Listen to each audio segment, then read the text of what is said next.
This is my friend Brianna, and today I will be giving my speech to her. Breonna Taylor is a 26-year-old Black emergency medical technician who was shot and killed by police in her Louisville, Kentucky apartment on March 13, 2020, shortly after midnight, after officers forced their way in with a battering ram. Taylor and Kenneth Walker, who were also lovers, had no criminal history.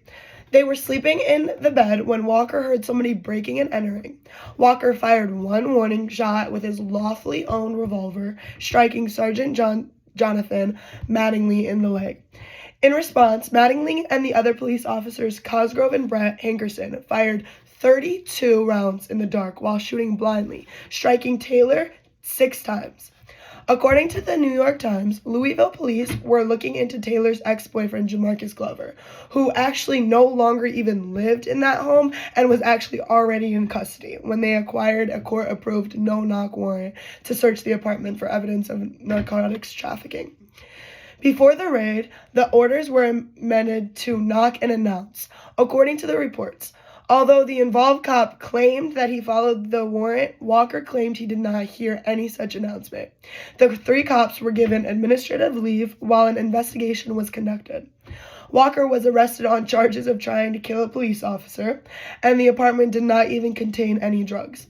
And yet, this wasn't even the start of the nationwide protest. Instead, it was when a Black male named George Floyd became a victim of the same crime that killed Breonna Taylor. Black women founded the hashtag #SayHerName in 2014 to encourage people to recognize that Black women are also slain by police at disproportionate rates. While there were significant protests following the death of Trayvon Martin, Michael Brown, and Eric Garner, we did not see Raka Boyd, Tanisha Anderson, and other Black women, girls, and femmes who perished at the hands of police brutality at the same level of public anger. Although Black women are frequently killed, raped, and assaulted by the police, Kimberly Crenshaw, who co-authored and published the hashtag #SayHerName report with Andre Ritchie and African American Policy Forum in 2015, claimed that their experiences are rarely foregrounded in popular understanding of police brutality. Yet, to actively oppose racial state violence for Black communities and other communities of color, inclusion of Black women's experience in the social movement, media narrative, and police demands around policing and police brutality is important. Even now, these deaths still don't receive nearly as much attention or activism as those compared to men.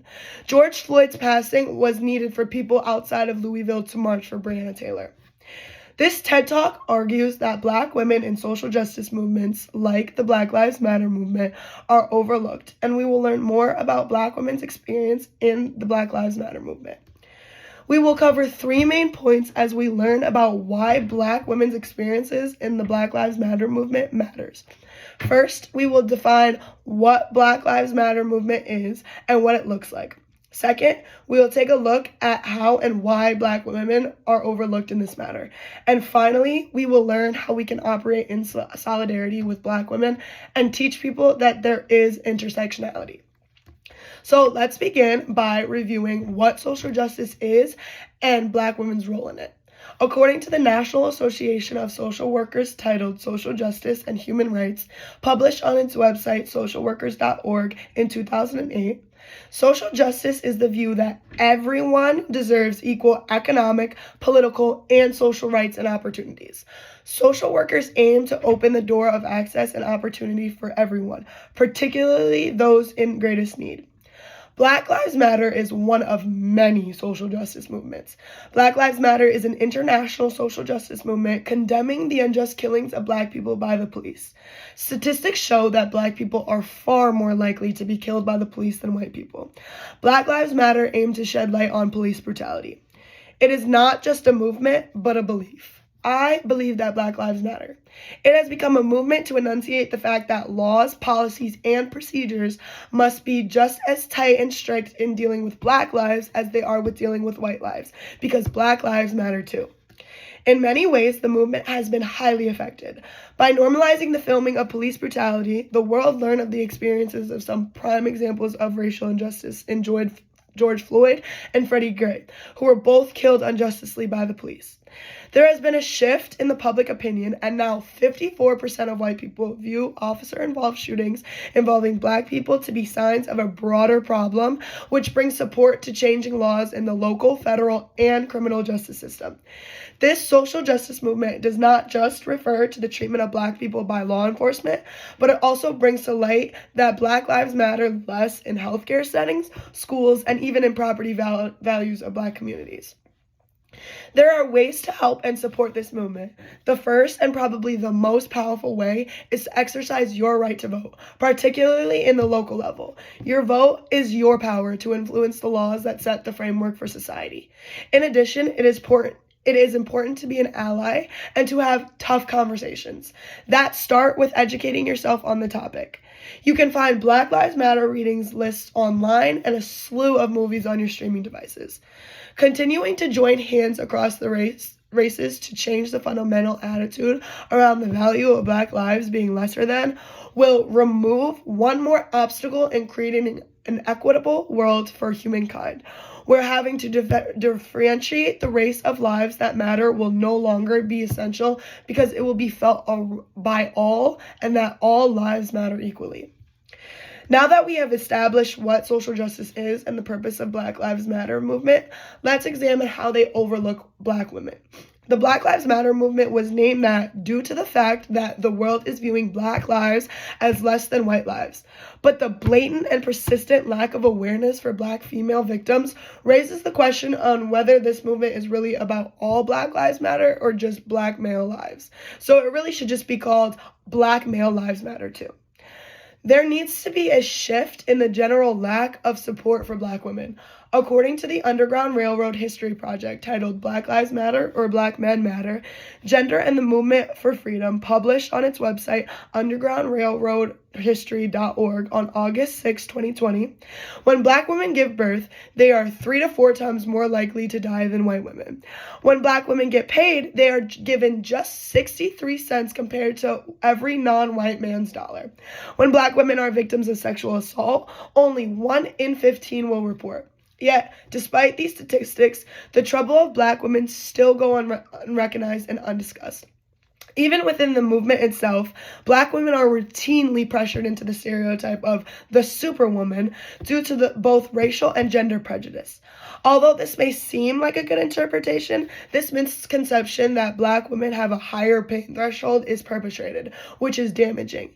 It leads to a culture where Black women are not just victims of police brutality, sexual abuse, systematic racism, and gender discrimination, but even of the healthcare business, because they are only seen as strong and self-sacrificing rather than vulnerable and emotional. The gaps between overall healthcare and pregnancy-related fatalities for Black and white women are significant, and clinicians ultimately utilize this story to deny them necessary care.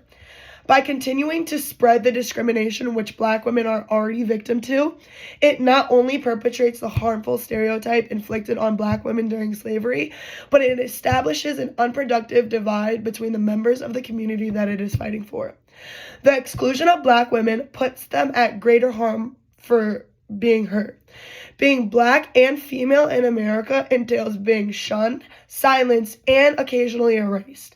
Without the contribution, sacrifices, and blood, the very fabric of history would be quite different for all of us. Due to the combination of white supremacy and patriarchy, Black women are far too frequently overlooked, tired, and unrepresented in historical records. And finally, let's look at the dangers of Black women's intersectional invisibility and how it can create a harmful situation when their experiences of both racism and sexism go underappreciated by larger movements. When social categories like race, class, and gender are applied to a specific person or group, it is known as intersectionality. This is because it is thought to produce overlapping and interdependent systems of discrimination or disadvantages. Black women are rendered invisible because they embody two socially marginalized groups and are the ideal representation of neither their race nor their gender. Black women who can encounter both racism and sexism appear to recognize that these encounters make the greater consequences of both forms of discrimination, which is sometimes referred to as double jeopardy. The discrimination that people experience is the result of the junction of all their identities, which make up their self. So being their color, whether they're black or white, being their gender, if they're male or female, or even their sexual orientation, whether they're gay, straight, bi, trans. Because of their many overlapping marginalized identities, people are more likely to face prejudice the more marginalized identities they hold. This is true with regards to expected gender or race discrimination, as well as rates of sex and race-based harassment. According to Stuart Cole, lead researcher of the study published by the American Psychological Association titled Intersectional Invisibility Revisited, How Group Prototypes Lead to the Erasure and Exclusion of Black Women, published on its website psychnet.apa.org on September 24, 2019, people necessarily do not think of Black women as Black people, but because people think of Black women similarly to how they think of Black men. As a result, a one-size-fits-all approach to anti-Black racism leaves Black women concerns overlooked. Statistics like this show how women of color are frequently excluded from conversation because of how race or ethnicity intersects with gender. This concealing of women of color happens to be part because we frequently gauge their status in society using the wrong comparison groups. Women of color are either contrasted with white women or with men from the same racial or ethnic group. Their particular difficulties are frequently obscured when seen in this light. Women of color need to be more visible and have questions that are specific to their situation. Another article explained that by replacing additive models of oppression with interlocking ones create possibilities for new paradigms. This significance of seeing race, class, and gender are interlocking systems of oppression is that such an approach fosters a paradigmatic shift of thinking inclusively about oppression, such as age, sexual orientation, religion, and ethnicity. This explains how certain people have different amounts of setbacks and privileges. For example, white women are penalized for their gender, but privileged by their race. Unfortunately, women of color are penalized for both race and gender, yet people try to view them as the same. There's no doubt that George Floyd, a man among many other Black men, are victims of a society that doesn't value the lives of Black men, but police are quick to overlook their deaths and quick to pull the trigger on them in a routine situation. But unfortunately, with all the focus on high-profile cases of Black men, the specifics around the dangers of Black women are lost in the All Black Lives Matter movement, which is unfortunate. And as discussed, presents danger to the future of Black women in America.